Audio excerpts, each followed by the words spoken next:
Assalamualaikum warahmatullahi wabarakatuh. Perkenalkan, nama saya Dwi Tami Stefani, NPM 1821. Saya ingin menjelaskan tugas ke-6 dari manajemen klaim, yaitu jelaskan dan berikan contoh dari prinsip dasar dalam manajemen. Prinsip lain dalam dasar manajemen klaim yaitu yang pertama, insurable interest, hanya memperoleh pengasuransian sesuatu yang memiliki hubungan ekonomi serta didahului secara hukum. Contohnya, hanya dapat mengambil asuransi kesehatan untuk anggota keluarga. Yang kedua, utmost good faith atau itikat baik. Dalam proses membeli asuransi, baik tertanggung atau penanggung harus menyampaikan informasi dengan jujur dan terbuka. Contohnya, tertanggung atau konsumen menjawab jujur sebelum membuat kesepakatan seperti penyakit bawaan, pengalaman dirawat rumah sakit, merokok, dan lain-lain. Dan begitu juga dengan penanggung perusahaan asuransi, harus menyampaikan detail produk dan tidak menutupi informasi dari konsumen.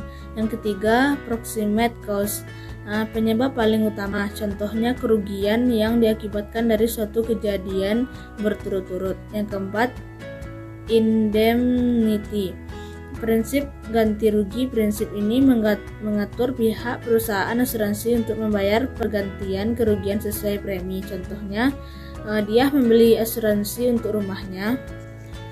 Untuk memperkecil premi, rumah yang diberi nilai 120 juta dipertanggungkan dengan harga 80 juta dari nilai rate-nya.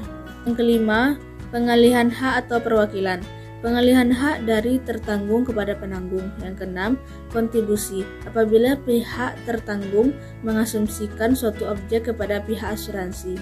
Contohnya, tertanggung mengasuransikan hartanya dan adanya kontribusi dari pihak asuransi. Prinsip dasar asuransi manajemen klaim. Yang pertama, tepat waktu. Klaim harus dibayar sesuai dengan waktu yang dijanjikan. Contohnya, tepat dalam pembayaran agar tidak terjadi perumusan klaim dan pihak asuransi. Yang kedua, tepat jumlah. Klaim yang harus dibayarkan kepada peserta sesuai.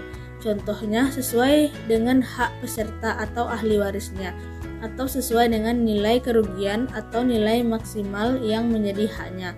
Yang ketiga, tepat sasaran. Klaim dibayarkan harus benar-benar ke sasaran yang berhak.